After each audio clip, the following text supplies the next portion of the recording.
Hi, welcome to the Fantasy Football Clown Show. I'm your host, Ed Smith.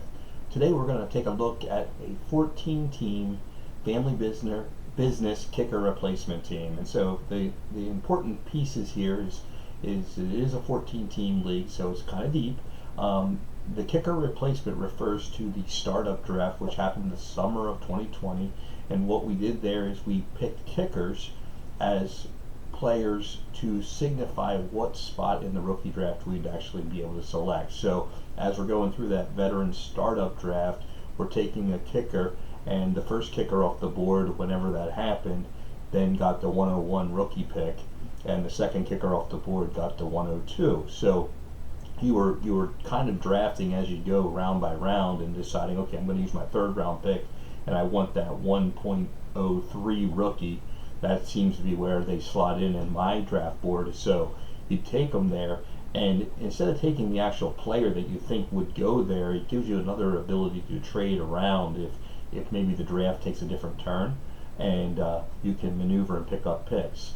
And so as we take a peek at this, it's got very standard scoring for what a lot of the leagues that we play in are, and standard PPR, and then tight end actually gets an additional point PPR, so it's 2 point PPR for the tight end position, and the running back has a small inflated value of a 1.25 PPR total per touch, so those third down backs do have some value here in this kind of a league.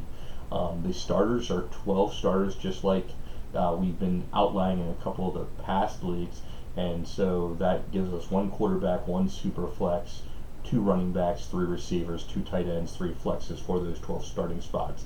Now, the tight end position, now we're at 28 for starting tight ends, and so each week, even the weeks when there's 4 teams on bye, we still have enough starting tight ends across the board, but it's still deep like that 16 and more deep than a 12 naturally with two tight ends. So it does still have some value, and especially with a 2 point PPR tight end, makes those 3 for 30 guys pretty valuable. And you kind of want to be able to have tight ends from that 6 to 15 spot. When you start getting to the 25th best tight end, you sure have a drop off. So we'll take a look at the tight ends, first, and just to outline the bench spots. There's 12 bench spots as well, 6 IR, 6 taxi, for a total of 36. And I like to divide it out to how many skill position players are we getting from the NFL team. And in this league, it's 15.75, so almost 16 from each team, and so it's pretty deep. If you would have 6 receivers instead of 7 like we saw in that 16-team league that we outlined yesterday. So, but still a lot of players from each team, and still really deep, and still has a really shallow waiver wire. So I feel like those are always dart throws, as far as they go, and something for us to consider as we look at this team. Excited about the makeup of the team though, and this team is more of a balanced build, I'd say, and I didn't get so obsessed with youth. Hasn't won yet, so it's at a point where it's year 3. I'm expecting to really go for it this year. When you start to look at the makeup of the team, it's getting older, so we need to either win or retool quick, because we're getting to that point where it needs to really win. And so looking at the tight ends, there is some youth here. So we have Cole Kmet, Bates, Harrison Bryant, Jacob Harris, Branson, and Gray, and we need 2 of them. I'm probably a bigger fan than the industry on Harrison Bryant. I feel like once he gets the opportunity, he'll actually be a stalwart, a stud, and I'm hoping that Kmet and Bryant will be able to kind of hold down the fort, if you will, and then feel like with Bates and Branson, and Gray, there's some ability to maneuver around a little bit. Looking at the quarterback room, I do think there's some starting caliber quarterbacks here, but I will say that I think that the window closes, pretty quick. So it's going to be someplace I look to retool and remove and move around a little bit here in a fair, quick, short order. So it's got Derek Carr and Jimmy G and Mac Jones and Mills. So 4 starting quarterbacks, here as we sit currently today in February. But those 4 quarterbacks all feel like the 2 starters of the group feel like they're in their 30s, and so when we start to have 30-year-old quarterbacks, I start to say, okay, I got to replenish that. And while I think Mac Jones has a long shelf life starting, I don't think he's a high fantasy impact quarterback. So he's not what I feel like is something that I can hitch the wagon to, if you will, and really, be a quarterback of the future. Mills is a short timer. I mean, I could see a scenario where he doesn't even start the year as a starter, or I could see a scenario where he starts 4 games and takes a Dwayne Haskins type path.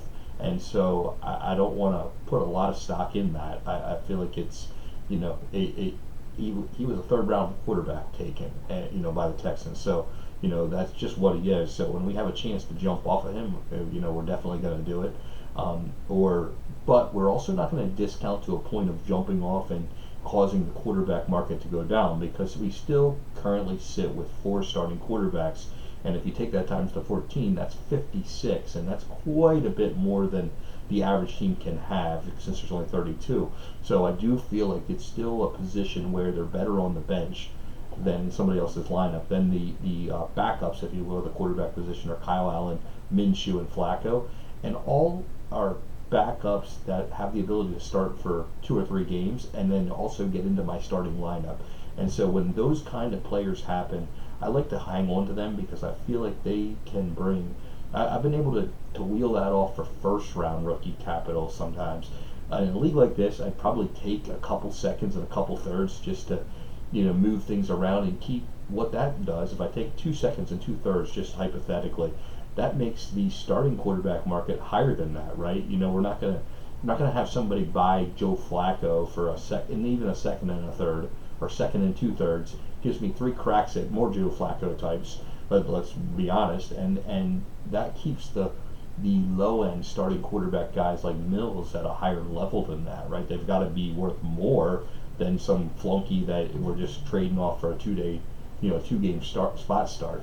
So I kind of hold steady, and if, let's say they bring nothing back, I picked Flacco for $0 probably on a waiver wire. So he costs 0. He holds a bench spot, which has some kind of value there. But him sitting on my bench, not getting 0 for him, and then cutting him at some point, and not allowing somebody else to have a starting quarterback means more than selling cheap. And then the third round draft pick, if that's all I could get back, it does. Because again, I'm just trying to push my assets, because at some point I know in this team I've got to get off Carr, I've got to get off Garoppolo, and probably get off Jones, and love to get off Mills. So I've got 4 assets here. I'd love to get off of all of them. I can't get off of them until I have other things to replace them, though. So that creates this dilemma that we have here. So that's kind of the dilemma. And as you'll see with this team, I mean, the tight end room is young, but there are positions that we won't take zeros, and that's kind of an important piece there. We don't want to take zeros.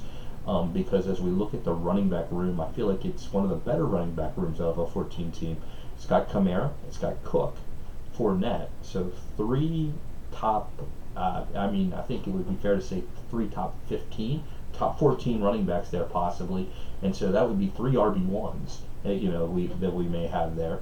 And then in this league, and so, maybe Fournette's just tick outside of that depending on landing spot. But all 3 of them also, though, are in the age 26 range where they're getting older. So, the shelf life is coming to a close. And then behind that, Benjamin, Jared Patterson, and Funk are all project-y young backs that may or may not even have a role at some point. So, don't feel very confident in them after the Kamara Cook Fournette routine of 3 backs, 2 spots, can throw the third one in on non-bye weeks in the flex and be okay.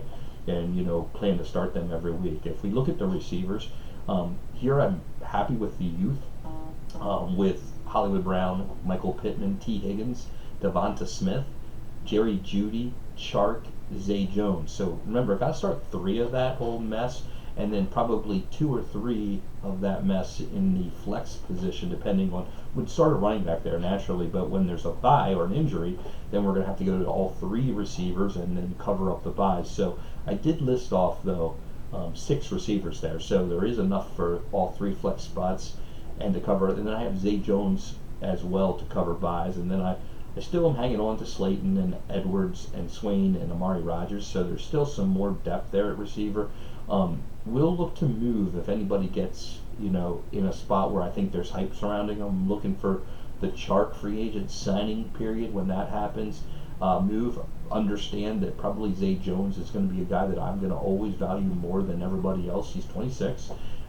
He was a high drafted player for the Bills back when he did come out, and he's now finally becoming a target hog and just kind of coming into his own late.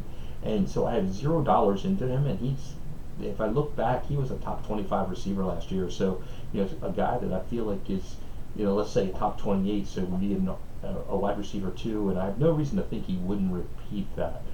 So that's all I need from that spot is a wide receiver too, and I'm still ahead of most of the class because he's really my wide receiver 3 or first flex or second flex type of player.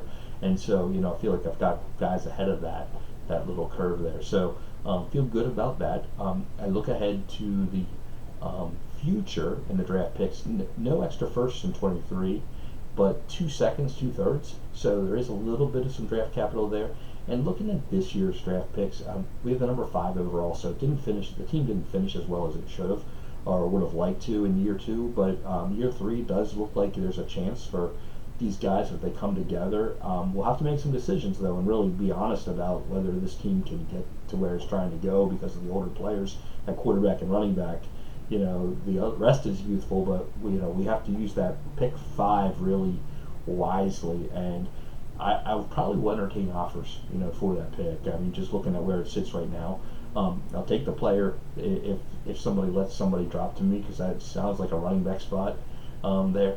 One of those top 3 running backs, which would make for a 4th running back, and then also allow maybe one of those other guys to go. Especially if Fournette signs a big contract somewhere, I'll probably look to get rid of him on that hype. So if that could kick the can down and get a couple first-round picks for him, in 23, I'll probably run for that. And even if it's a first and a second and a third or something like that, like a draft slot, that I'd look to replace him with a young one of those top 3 backs and see what we can do with that. But the 19, 20, 21st pick, so 3 in a row in the second round, sounds like receivers to me. And while they're not those top line receivers, they're still not the bad receivers. And so we'll add to that group, which will allow any hype around maybe a T. Higgins, who is the secondary option on his team. And if we can get some hype, get somebody buying the hype on that, or maybe some Chark hype, maybe that can kick the can down on and go for some draft picks there for 2023 when at this point nobody's really thinking about how important they are. And so I try to capitalize on that sort of idea. And if I have some couple receivers that I think can fill those gaps, it's time to kind of shoot ahead and know that we're getting back there. If I think that we can do that. Now that also might be the McBride spot, which in this tight end happy league, we probably will look to get pretty heavy on a tight end here. And then with picks 33 and 35, I mean, now we're getting outside of that top 30, and maybe my top 30 players will still be there at 33 and 35. We'll sure take them if they are, and then once we start getting into the 49, 53, 58, 61, 75 range of draft picks, it's a little bit late in the draft. It'll just be dart throws and guys that may or may not make the team. So that's kind of how we sit up there and get there. I want to kind of transition into the draft back in 2020, and I noticed I had the first pick overall. I traded out of that, and that was a Christian McCaffrey was actually taken there, and I picked up some extra capital and moved back and got Alvin Kamara. So it didn't feel like that was such a big miss. Then it was just kind of took Derrick Henry. It's kind of crazy how things change. I got Derrick Henry, which then I was able to move on and get Cook for in a Cook trade, but got Derrick Henry with the 228 pick.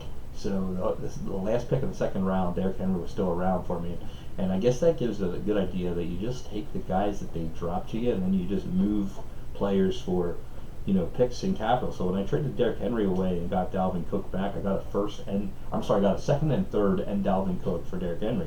So just again kicking that can and getting more shots. When Derrick Henry was having that good year, and really just trying to get younger. It sounds crazy, but we got younger from Derrick Henry down to Dalvin Cook. We just gained a year and a half, and always looking to try to get just a tick younger. with every move that we make, and if we can add some draft capital that can turn into something more, and maybe we'll get a couple of those rookie receivers out of the second round that'll make some sense, or a tight end, and then you start putting that with Dalvin Cook for Derrick Henry, and you're saying, gee, we actually did pretty well. So, and then another point of emphasis or that I noticed with this team, and where I did get a little bit heavier on the running back position early in this league, but also noticed that picks at the very end, the last 8 picks, I took backup quarterbacks like Colt McCoy types, and they're no longer on the team. And so one of two things always happens whenever you have a Colt McCoy type. You either trade him for a third round pick, or because you have nothing into him, he becomes nothing. But an important distinction, everybody always gets excited when they see me take 8 quarterbacks in a row at the end of the draft. And I always think that those dart throws, those backup quarterbacks have more value on a trade market, whether I trade or don't trade them, than taking a shot on Josh Reynolds does. Because Josh Reynolds, I'll always be able to pluck off the waiver wire unless you take him, which is no big deal. Because as you see, what would Josh Reynolds do for this team of wide receivers that I have right now? He'd just be another guy. Probably never start him. I'm not going to start him over Devonta Smith. I'm not going to start him over Jerry Jeudy. And what's he going to be worth on the trade market, even when he had that good game? But let me ask you this. What would Colt McCoy be when Kyler Murray doesn't start, to that Kyler Murray owner that is sitting at 6-5 on the fringe of getting to the playoffs, and it's week 12? What is Kyler Murray, or what is Colt McCoy worth at that point? If he loses, he's probably not in the playoffs, because now he's 6-6. If he wins, he's 7-5 and probably heading right to the playoffs. So at that point, yeah, the pick isn't that great. It might be the 28th pick, that second round pick that he's about to take, and it was probably worth it if he trades me a second and a third for Colt McCoy. But do you think there's any realm of possibility that anybody wants to give me a second and a third for Josh Reynolds if he just has a blow-up game and for another game? Like, nobody needs Josh Reynolds. They'll just put in Bryan Edwards. Like, there's always a guy that they can just, Denami Brown, they'll put one of those guys in, they'll take the 0. Like, they'll take a shot with a high upside guy. There's always Jamison Crowder. There's always a guy. There's always Hunter Renfrow. There's always those guys. But if Colt McCoy's on my bench and Kyler Murray doesn't play, there isn't another option. You just take a 0, and then you lose. And so it's kind of a different philosophy. But those 8 draft picks at the very end of the draft were all shots at second and third round draft picks. Now, what if that becomes Andy Dalton, who then a year later becomes a starter in Chicago, and then I just wheel him out and I get a first and 2/3 for him? Well, now that guy, if he picks Andy Dalton, he loses because that doesn't do well, right? It's the beginning of the year. He just needed a quarterback to get by. And now that pick becomes Trey Lance. So now we have a third round guy that I'm picking in the 30th round of a vet startup that 2 years later becomes Trey Lance. Just think that through. Like, there's no other player I can pluck at that point that turns into Trey Lance. Like, it just doesn't happen. So I pulled that out, and that's kind of a little bit of why I do those things at that draft spot. It's not about really the player. I don't have to be that smart, that right. I can. And if it doesn't work out, it's an easy drop. Like I always say, those backup quarterbacks are the first things I drop. Like, I drop them. And if you want to pick it up, then fine, pick them up. Like, it doesn't matter to me. Like, it doesn't hurt my feelings. Like, then you have Colt McCoy next year. Like, whatever. I mean, that just means that Gardner Minshew is worth more than Colt McCoy if something happens to Jalen Hurts. Like, it doesn't make any difference to me, really. If you pick up a couple of them, and I can pick them up, because after the beginning, as you'll see, there's not room for those kind of guys on my bench. They're just placeholder guys when there's nobody else. And as you see here, as we get 17 players into NFL teams, those placeholders are better than most other people's placeholders. So if I do need to drop them, it's because I have better stuff. If I don't need to drop them, then they're better than everybody else's stuff. So, I'm just always trying to have a monopoly and hold better players than the next guy, so that we can create something that maybe makes sense for a trade value and a trade partner down the line. So that's just a little bit about what the philosophy was with this draft and where it went. And Really would enjoy your comments on this team and what your thoughts are, because it's one of those blueprints I feel like could go either way. I mean, this is way more balanced of a draft than I would like, but again, it kind of comes back to the same blueprint that I do each and every time, is I just take what the draft gives me. And so the people in front of me really influence what I take. I mean, I have the same draft board. I altered a little bit based on what happens and what the league scoring is, but not a whole lot. I mean, I'm just, if I could pick today Derrick Henry at 228, I'd take him again. Like, it wouldn't change much. I mean, it really wouldn't. I mean, do I want Derrick Henry on a dynasty startup? Not really, but at 228, it's too cheap. Like, he's gonna produce this year. I may as well win with him. I may as well turn him into something. Somebody. He's valuable to somebody. And at some point, do I want Zeke Elliott in the first round or the second round? No. But if you give me at the 414, if you give me Zeke Elliott, you leave him there. He's a starting running back that was pretty good in his prime, and he's 26. It's worth it to me. I mean, I'll take him. People were paying first round picks for him last year. If I can get a first round pick out of Zeke Elliott with the 414 pick, that sounds like a good value to me. And do I think it's probable? I don't know if it's probable. It's sure possible. And maybe 414 is a little early. Maybe I'd have to see it later in the fifth round. But I guess it would just depend on where they are. And I always say everybody's a value at some point. And I have guys that I value more than other guys. So, like, to me, Zay Jones is a value at a point. Like, I'm going to let people take Hunter Renfrow ahead of Zay Jones, and you're going to take Hunter Renfrow in the 7th or 8th round of a league like this, and I'm going to take Zay Jones in the 22nd round. And if Hunter Renfrow does better than Zay Jones next year, they're about the same age, then fine. I have a 22nd round pick on my guy. You have a 7th round pick on your guy. But if Zay Jones does better, geez, what a freaking win for me, And are you saying that? I mean, I guess I'd always ask, do you think that it's possible that Zay Jones could do better than Hunter Renfrow? Well, there was games when he was more heavily targeted, so it's a possible outcome. There are games that it happened. It's not like we're inventing a narrative that didn't exist, and so that's an important distinction. And so if I can get 15 rounds of relief and get a player that has a potential to be better, I take that every time. I'll take the 15 round savings, and then take more shots with that 15 round savings. That way, they're not all going to be right. They just won't be. But every once in a while, Corey Davis happens, or Robbie Anderson happens, and I'm just kind of, Hunter Renfrow happened last year. I was getting him late last year. I'm not going to pay for last year's performance, though. So I'm going to buy the Zay Jones types this year. It's just kind of like everybody last year was drafting Brandon Ayuk really high, and I was 3 rounds later taking Debo everywhere. Now, how did that work? Because, not because I was really too smart. I just wanted the cheaper guy. It was all about, let's take the economical guy. I remember a couple years ago, I took Deontay Johnson everywhere while I watched everybody take Juju Smith-Schuster when Antonio Brown left town. And I was drafting this young guy that Ben liked and spoke highly of, Deontay. And I remember him dropping a whole bunch of passes and then benching him, and I'm like, oh geez, that was a dumb move. That felt really like Slayton to me, but you think about it, I was taking Deontay and Slayton in late rounds. Like, I wasn't even taking them early, so who cares what they are? I didn't have to be right on both of them. I just had to be right on one of them. And Deontay was pretty good, I actually took Slayton ahead of Deontay, which looks really stupid, but everybody left Deontay for me, so it wasn't like I took him and didn't get Deontay. I got them both. So I just took him everywhere you give him to me, and it turned into something. And so that's kind of what I do from a large point standpoint in drafts. I just go down my board. I take the guys that are left to me, and like my top 30 that I'll have for the rookie draft.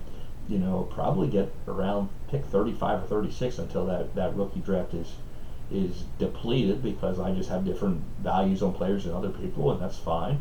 And I just take the guy. I just keep taking the guy. And just an example, and I guess in parting words, just because we'll kind of keep running into this. I do tweak things out. I mean, when I get too, what I feel like is too heavy on a player.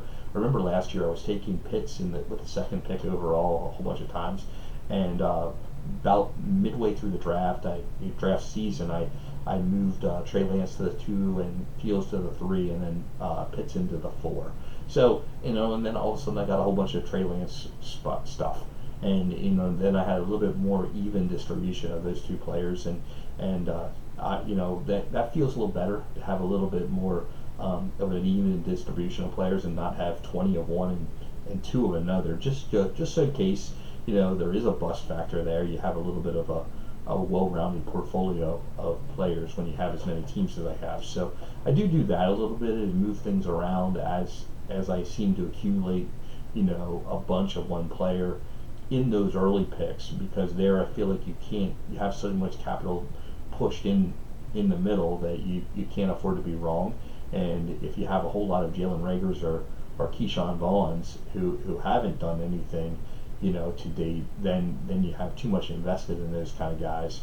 And so that's kind of been one of my lessons learned, if you will, is to just balance things out. And when you get to late in the rounds, you're either going to guess right on Elijah Mitchell or James Robinson. You may or may not get them both, but you may as well just keep going. And so last year, my guys were Jaret Patterson, Jake Funk, and Khalil Herbert. It was not guys like Eli Mitchell, and that's okay. It really was okay, because I had this well-rounded portfolio of Sermon and Michael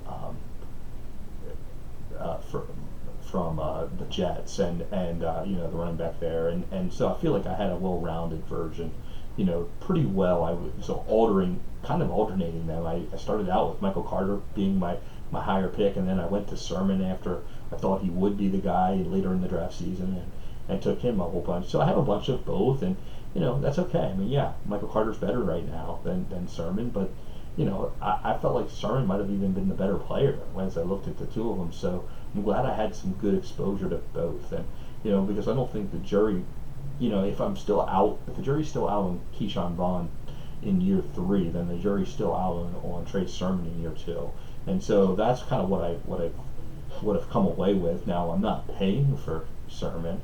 I'm having him as a throw-in and other deals just to kind of get him for free while everybody's just trying to dump the roster spot, and just kind of seeing what happens, and maybe he'll be a 0. But if I didn't pay for him, then it didn't really matter to me too much. So be interested in all the comments. Hit the like button, hit the subscribe button if you haven't already. And if you have, just thank you for the support. I appreciate it. And look forward to coming to you tomorrow with another round of the Fantasy Football Clown Show.